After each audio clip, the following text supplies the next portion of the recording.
Assalamualaikum warahmatullahi wabarakatuh. Saya ucapkan selamat datang untuk anak kelas 10 farmasi yang telah memilih jurusan kefarmasian. Di sini saya perkenalkan dulu, nama saya yaitu Bu Isu Farida, bisa dipanggil dengan Bu Isu. Kemarin pasti ada yang sudah ketemu dengan Bu Isu ya, kalau ikut MOS kalau nggak salah kemarin ya. Untuk kemarin Bu Isu ikut untuk perkenalan ke jurusan ya. Di sini Bu Isu mengajar dasar-dasar kefarmasian. Nanti mengajar dasar kefarmasian itu ada dua guru, yaitu Bu Iva sama Bu Isu. Kalau Bu Isu fokus ke ilmu resep, yaitu cara pembuatan obat, sedangkan nanti Bu Iva fokus ke farmakologi, yaitu bagaimana perjalanan obat di dalam tubuh nanti sama Bu Iva. Oke ya, langsung saja masuk ke materi dasar-dasar kefarmasian, yaitu materi yang pertama yaitu tentang ketentuan kefarmasian dan Farmakope Indonesia. Sebelum itu kalian harus tahu dulu kompetensi dasar. Yang pertama yaitu menganalisa ketentuan kefarmasian dan Farmakope Indonesia. Yang nomor dua yaitu melakukan pengecekan ketentuan kefarmasian dan Farmakope Indonesia. Indikator untuk mencapai kompetensinya itu ada 4. Yang pertama yaitu menentukan pengertian ruang lingkup farmasi. Yang nomor 2 menentukan pengertian dan bagian-bagian dalam farmakope. Yang nomor 3 melaksanakan prosedur pengecekan ketentuan kefarmasian. Yang nomor 4 melaksanakan prosedur pengecekan ketentuan Farmakope Indonesia. Tujuan pembelajaran setelah mempelajari materi ini, kalian paling enggak itu siswa dapat yang pertama itu harus memahami pengertian ilmu resep. Itu harus tahu awal dasar dari kita belajar di farmasi, harus tahu ilmu resep dulu itu apa. Yang nomor 2 yaitu memahami sejarah kefarmasian, asal mula dunia farmasi itu dari mana ya, itu nanti kita bahas. Yang nomor 3 mengenal toko-toko di bidang farmasi. Nanti ini sebagian toko-toko yang kita perkenalkan ya di bidang farmasi. Terus nanti kita memahami Farmakope Indonesia. Terus selanjutnya yaitu menjelaskan ketentuan umum Farmakope Indonesia. Terus memahami pengertian CPOB dan memahami tujuan CPOB. Selanjutnya nanti kita yang terakhir pencapaiannya yaitu paling enggak bisa menyebutkan aspek-aspek yang ada dalam CPOB. Tadi saya bilang CPOB, terus sekarang saya jawab CPOB itu adalah cara pembuatan obat yang baik ya. Itu adalah singkatan dari CPOB. Sekarang kita masuk ke sejarah kefarmasian ya, atau kita sebut dengan perkembangan farmasi dan kedokteran. Jadi awal mula itu nggak ada yang dinamakan dengan farmasi, hanya ada dinamakan dengan kedokteran. Nah, di sini sebelum abad Masehi ya, Hippocrates ini pada tahun 460 pada abad sebelum Masehi itu 460 sampai 370 itu merupakan ilmuwan Yunani yang memperkenalkan farmasi dan kedokteran secara ilmiah. Ini disebut sebagai Bapak ilmu kedokteran. Jadi ini pertama kali bapaknya yang menemukan mengenai farmasi dan kedokteran. Makanya ini disebut dengan Bapak ilmu kedokteran. Selanjutnya ada Dioscorides. Ini tapi setelah Masehi, itu di abad ke-1. Di sini dia sebagai ahli botani Yunani. Karyanya itu beberapa buku sudah dibuatnya. Ya. Jadi nanti dalam karya bukunya itu ada beberapa jenis obat-obatan yang sudah dibuatnya, yaitu yang pertama aspiridum, opum, ergot, dan hyomus dan cinnamon. Ini dari bahan alam semua karena dia ahli botani, jadi dia mengarah ke bahan-bahan alam. Terus di sini ada Galen.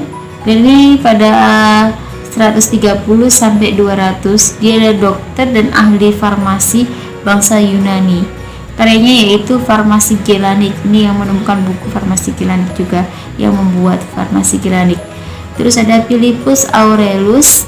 Di sini dia seorang dokter dokter dan ahli kimia dari Swiss. Ya, ini tadi di bawahnya masing-masing itu ada gambarnya, ya, gambar dari penemu ilmuwan tersebut.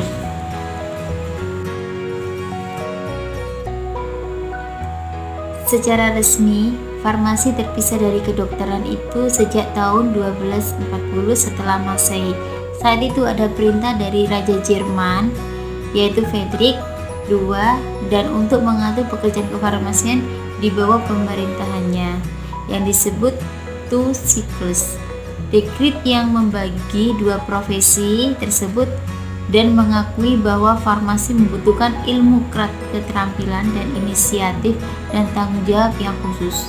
Ilmu farmasi baru menjadi ilmu pengetahuan yang sesungguhnya itu pada abad ke-18 di Prancis. Pada tahun 1797 telah berdiri sekolah farmasi yang pertama di Prancis. Jadi pertama kali ada sekolah farmasi di dunia itu di Prancis. Dan buku tentang farmasi mulai diterbitkan dalam beberapa bentuk, antara lain yaitu buku pelajaran, majalah, ada yang dinamakan dengan farmakope. Itu buku pegangan dulu waktu muncul awal adanya farmasi.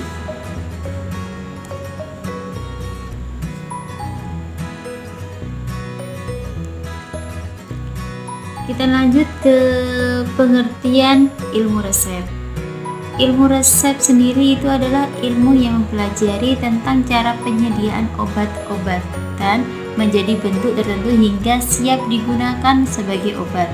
Ya, bahan-bahan tertentu itu maksudnya dari sediaannya itu serbuk, cair, nanti kita olah biar menjadi sediaan yang siap untuk diminum untuk pasien, ya. Ilmu resep sendiri itu biasanya disebut dengan art of drug compounding, yaitu disebut juga ilmu yang mempelajari seni meracik obat, terutama ditujukan untuk melayani resep dari dokter. Terus penyediaan obat-obatan itu meliputi yang pertama, pengumpulan dulu bahannya itu apa saja, terus pengenalan bahannya apa saja, terus ada pengawetan, terus ada pembakuan dari bahan obat-obatan. Ilmu resep sendiri itu mencakup fisika, kimia, biologi, dan farmakologi, tapi itu sudah dipisah dengan masing-masing, ya, nggak dijadikan satu semua tapi terpisah, tapi saling berkaitan di materi tersebut. Ini adalah istilah lain, yaitu istilah yang ada dalam ilmu resep itu adalah farmakologi dan ilmu khasiat obat. Ini nanti akan dijelaskan dengan Bu Iva, karena ini untuk ini nanti dibahas proses perjalanan obat, ya, ke seluruh tubuh manusia. Ini nanti dibahas di farmakologi dan ilmu khasiat obat. Terus ada farmakognosi, ini nanti yang berhubungan dengan obat-obat tradisional atau obat yang berasal dari tanaman. Terus ada genetik, itu juga sama, nanti itu masuk ke dalam farmakognosi. Terus selanjutnya itu nanti ada kimia farmasi. Kalau kimia farmasi ini adalah ilmu yang pelajari kimia obat yang berhubungan dengan zat organik atau non-organik, baik untuk tujuan pengobatan, analisa atau pemeriksaan maupun pembukuan. Jadi di sini nanti yang berkaitan dengan ilmu resep ini, ya, kimia farmasi kita. Jadi bahan-bahan kimia kita olah menjadi obat, itu nanti yang kita prosesnya, ya. Ini masuk bahan organik apa organik, nanti kita bahas di situ, ya, nanti akan bahas sendiri, ya. Oke, selanjutnya obat-obat yang digunakan pada terapi dapat dibagi dalam 3 golongan, yaitu ada obat farmakodinamis, ada obat kemoterapeutik, sama ada obat diagnostik. Nanti ini dibahas lebih jelasnya di pelajaran farmakologi. Ini cukup kalian baca, dipahami benar-benar pengertiannya, paling nggak tahulah istilah-istilah ini, nggak asing ketika kalian sudah masuk ke farmasian ditanya apa sih farmakologi itu, apa sih farmakognosi itu, apa genetik itu, apa farmakodinamis, apa kemoterapeutik, apa diagnostik itu, paling nggak bisa jawab, ya. Itu harus kalian pahami, karena kalau nggak paham dari awal ini nanti kita bingung di materi selanjutnya, karena nanti semakin banyak istilah-istilah yang masuk ya. Oke, saya ini lanjut saja ya, nanti dibaca langsung kalian di bukunya. Kalau kalian butuh bukunya ya, itu bisa langsung hubungi saya, nanti bisa di fotokopi di situ, nanti bisa di review ulang ya. Kita masuk ke materi selanjutnya, yaitu ketentuan umum farmakope Indonesia. Tadi sudah dibilang ya, sudah sempat dengar kata-kata farmakope ya. Tadi di awal munculnya sekolah kefarmasian ya di Prancis, itu bukunya itu ada majalah, ada farmakope itu ya. Ini yang dinamakan dengan farmakope. Dalam melakukan kegiatan di apotek, melalui dari mempersiapkan bahan sampai penyerahan obat, kita harus berpedoman pada buku resmi farmasi yang dikeluarkan oleh Departemen Kesehatan, antara lain yaitu buku farmakope. Buku ini memuat persyaratan, kemurnian, sifat kimia, fisika, cara pemeriksaan, serta beberapa ketentuan lain yang berhubungan dengan obat-obatan. Hampir setiap negara mempunyai buku farmakope sendiri. Ini ya, misalnya di Indonesia itu mempunyai farmakope Indonesia. Kalau di Amerika punya United States Farmakope, sedangkan kalau di Inggris punya Britney Farmakope, kalau yang di Belanda yaitu Nederlands Farmakope. Jadi itu yang membedakan adalah bahasanya itu beda-beda ya. Kalau yang Indonesia ya bahasanya pakai Indonesia, kalau bahasa Belanda ya pakai bahasa Belanda, itu yang membedakan, tapi untuk isinya tetap sama ya. Ini ya contoh bukunya farmakope Indonesia ya. Ya ini namanya buku paling mahal ya, paling enggak mahal sih ya, standar sih, karena ada beberapa harga yang menyesuaikan. Kalau buku farmakope yang ada di farmasi itu menyesuaikan itu bukunya. Kalau yang asli ya pasti mahal, tapi kalau tebelnya pasti tebel kalau buku-buku farmasi ya. Ini farmakope memuat persyaratan, kemurnian, sifat kimia, fisika, cara pemeriksaan obat-obatan. Ini nanti ada beberapa ketentuan umum yang ada di farmakope. Jadi ini isi yang ada dalam farmakope itu apa saja. Ini ya, bahan dan proses yang pertama, yang kedua bahan tambahan, yang ketiga tangas uap, yang keempat tangas air, yang kelima larutan, yang keenam bobot jenis, yang ketujuh adalah suhu, yang kedelapan adalah air, yang kesembilan adalah pemerian, yang ke-10 kelarutan, yang ke-11 wadah dan penyimpanan, yang nomor 13 ada wadah tidak tembus cahaya, terus yang nomor 14 ada wadah tertutup baik, yang nomor 15 wadah tertutup rapat, yang nomor 16 wadah tertutup kedap, yang nomor 17 wadah satuan tunggal, yang nomor 18 wadah dosis tunggal, nomor 19 ada wadah dosis satuan, yang nomor 20 ada wadah satuan ganda, terus 21 ada dosis ganda, yang nomor 22 ada suhu penyimpanan, nomor 23 ada penandaan, yang 24 ada persen, yang nomor 5 adalah daluarsa ya. Ini nanti saya jelaskan satu-satu. Oke ya, langsung saja saya jelaskan satu-satu mengenai ketentuan yang ada di farmakope Indonesia. Yang pertama adalah bahan dan proses. Jadi di buku resmi farmakope nanti ada sediaan resmi yang dibuat dari bahan-bahan yang memenuhi persyaratan dalam monografi farmakope untuk masing-masing bahan yang bersangkutan. Nanti dijelaskan di farmakope monografinya, yaitu dari bentuknya, warnanya, itu nanti dijelaskan di sana ya, di monografi sampai kegunaannya. Selanjutnya yaitu bahan tambahan. Bahan tambahan ini biasanya yang kita gunakan dalam proses pembuatan obat seperti pemberian warna, bau, rasa, ada pengawet, ada penyedap dan pemantap. Itu biasanya ada di dalam pembuatan obat. Karena obat itu ada yang pahit, ada yang tidak terlalu pahit. Biar menarik dikasih warna yang lucu-lucu. Jadi ini nanti bahan tambahan itu juga akan dijelaskan di buku farmakope itu ada. Tangas uap. Jika dinyatakan penggunaannya tangas uap, yang dimaksud adalah tangas dengan uap panas mengalir. Jadi bukan seperti infusan yang untuk perebusan, tapi dia tangas uap itu jadi ada aliran udara yang bisa mengalir nanti. Terus ada tangas uap ini juga digunakan pemanasan lain yang dapat diatur hingga suhunya sama dengan uap panas mengalir. Jadi nanti di tangas uap ini ada temperatur untuk mengatur suhu. Terus yang keempat itu ada tangas air. Jika dinyatakan penggunaan tangas air tanpa menyebutkan suhu tertentu, yang dimaksud adalah tangas air yang mendidih kuat. Jadi tangas air ini adalah yang bisa mendidih sangat kuat. Itu benar-benar airnya mendidih ya. Yang kelima, larutan. Kecuali dinyatakan lain, larutan untuk pengujian atau penetapan kadar dibuat dengan sebagai pelarut. Misalnya larutannya 1:10, yaitu pelarutannya nanti dikasih 1 bagian volume cair atau 1 bagian bobot zat padat, baru diencerkan atau dilarutkan dalam pelarut, dan pengencerannya itu secukupnya hingga volume akhir adalah 10. Itu adalah jika ada perbandingan 1:10. Jadi misalnya saya punya gula 1 sendok, jadi nanti cara pelarutannya nanti dengan 10 sendok air. Itu adalah perbandingan, jadi menyesuaikan itu batas pemberiannya pelarutnya atau larutannya. Terus ada bobot jenis.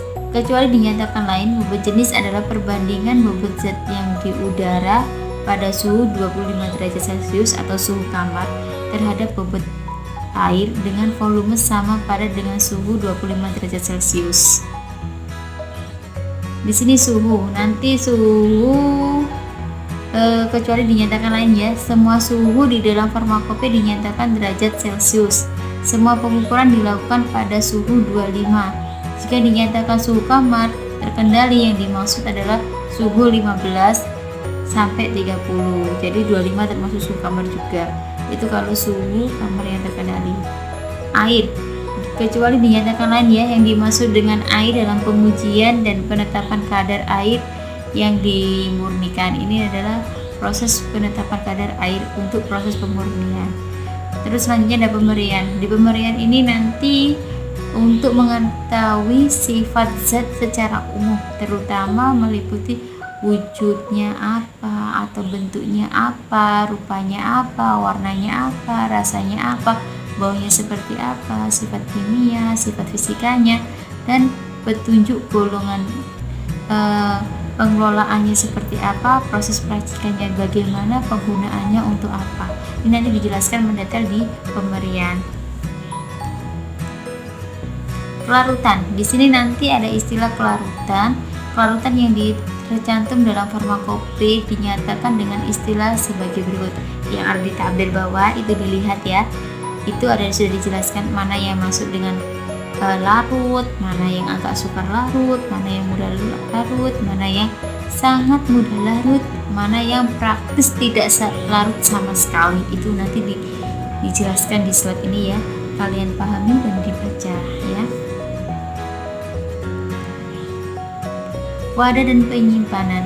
Wadah ini dan penyimpanan ini nanti kita bahas. Yang pertama adalah wadah dan sumbatan tidak boleh mempengaruhi bahan yang disimpan di dalamnya baik secara kimia maupun fisika. Jadi untuk wadahnya itu benar-benar wadah yang baik ya, karena tidak boleh mempengaruhi dari sifat kimianya atau sifat fisikanya obat, tidak boleh berpengaruh sama sekali.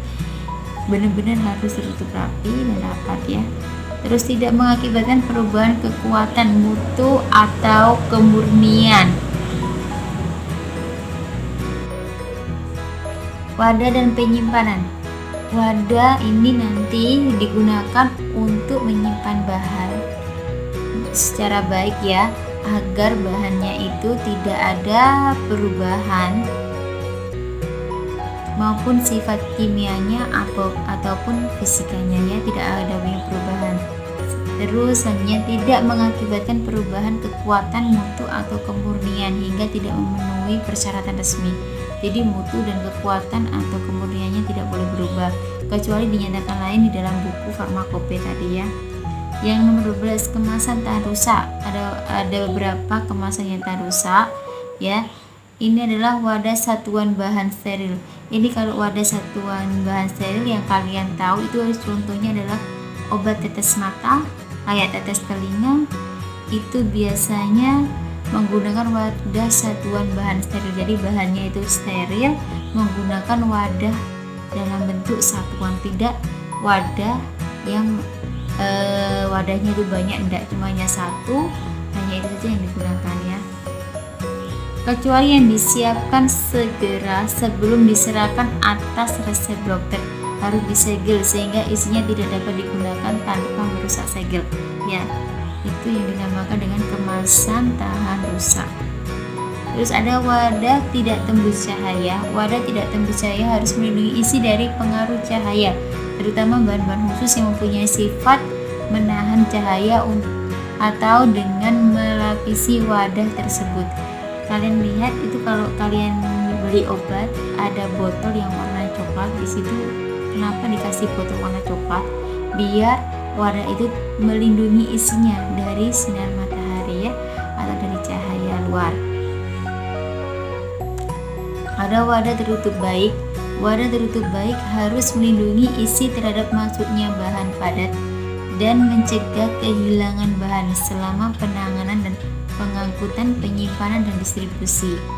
Itu ya, kayak ada handbox, box kardus itu bagaimana biar aman ketika diangkut, ketika mau disimpan, ketika mau didistribusikan ke apotek, ke rumah sakit, itu biar aman. Selanjutnya ada wadah tertutup rapat. Harus melindungi isi terhadap masuknya bahan cair, bahan padat, uap dan mencegah kehilangan. Ini ya, merekat, mencair, terus penguapan bahan selama penanganan. Jadi tidak boleh ada pengaruh bahan cair, padat, uap, terus ada merekat, ada perekat yang masuk juga tidak boleh ya. Ini dalam proses penanganan tadi ya, pengangkutan, distribusi harus dapat ditutup rapat. Wadah tertutup kedap harus dapat mencegah menembusnya udara atau gas selama penanganan, pengangkutan, penyimpanan, distribusi. Misalnya apa sih bahan yang biasanya digunakan itu biar uapnya itu gak keluar? Contohnya ya, itu ada pelarut eter atau alkohol. Itu kan bahan yang mudah menguap. Itu ketika terkena udara, jadi udara atau gas. Jadi itu memerlukan wadah tertutup kedap. Selanjutnya yaitu wadah satuan tunggal. Wadah satuan tunggal ini kalau kalian lihat contohnya di bawah itu ada. Ini digunakan untuk produk obat yang dimasuk untuk digunakan sebagai dosis tunggal yang harus digunakan segera setelah dibuka. Ini adalah misalnya satuan tunggal itu, jadi ketika kita buka itu langsung kita minum ya, kayak komik itu satuan tunggal, jadi kita buka langsung minum. Tiap wadah satuan tunggal harus diberi etiket yang menyebutkan identitas kadar atau kekuatan produk, tanggal kadaluarsa ya, itu harus ada, produsennya dari mana, produk apa, kekuatannya berapa, kadarnya berapa, terus kadaluarsanya itu tanggal berapa. Contohnya di bawah ini ya, nanti di bawah ini ada contoh obatnya, yaitu bentuknya strip sama glister. Kalau strip itu kayak asam mefenama, kalau glister itu kayak bodrek. Ini yang dinamakan dengan wadah satuan tunggal. Jadi sekali buka langsung diminum, tidak boleh buka hari ini tapi diminum besok tabletnya, tidak boleh, harus sekali diminum. Wadah dosis tunggal. Wadah dosis tunggal untuk bahan yang hanya digunakan secara parenteral. Jadi untuk injeksi ini ya, sekali pakai untuk injeksi, biasanya dalam bentuk ampul, botol kaca kecil-kecil ini ya, contohnya sudah ada di slide-nya. Ada wadah dosis satuan. Untuk bahan yang digunakan bukan secara parenteral dalam dosis tunggal, langsung dari wadah. Ini contohnya adalah ada komik.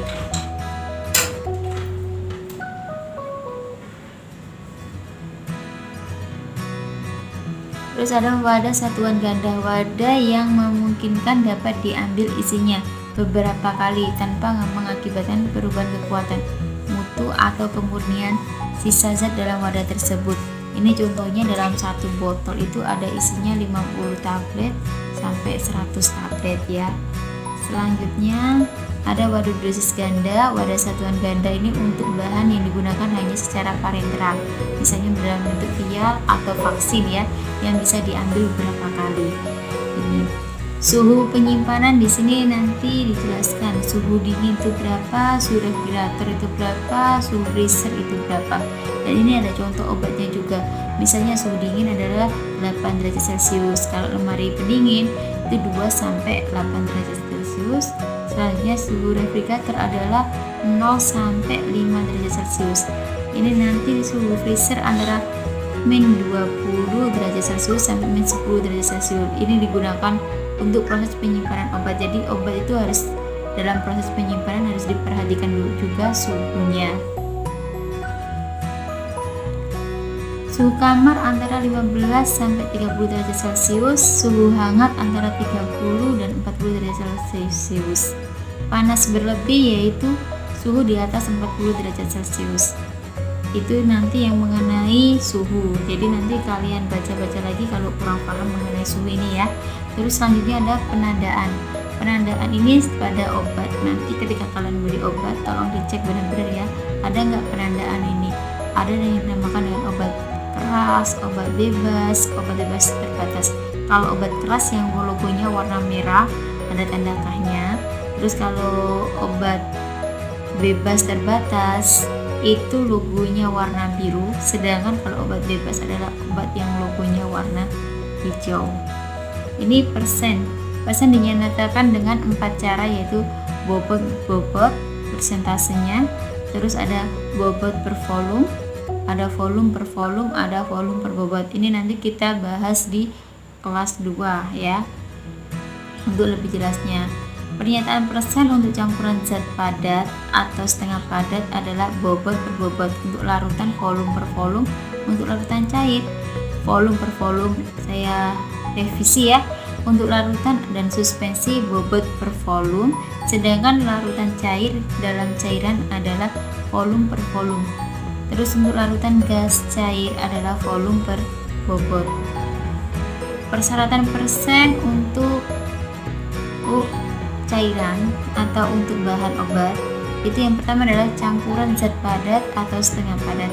Ini tadi sudah ya, tadi saya sudah jelaskan, ini saya ulang lagi tapi bahasanya revisi aja ya. Campuran zat padat atau setengah padat adalah bobot per bobot, larutan dan suspensi bobot per volume, larutan cair dalam cairan adalah volume per volume, larutan gas cair adalah volume per bobot. Daluarsa adalah ED expired date untuk menentukan kadar luarsa obat, jadi batas pemakaian obat. Waktu yang menunjukkan batas terakhir obat itu masih bisa diminum atau memenuhi syarat baku. Daluarsa dinyatakan dalam bulan dan tahun.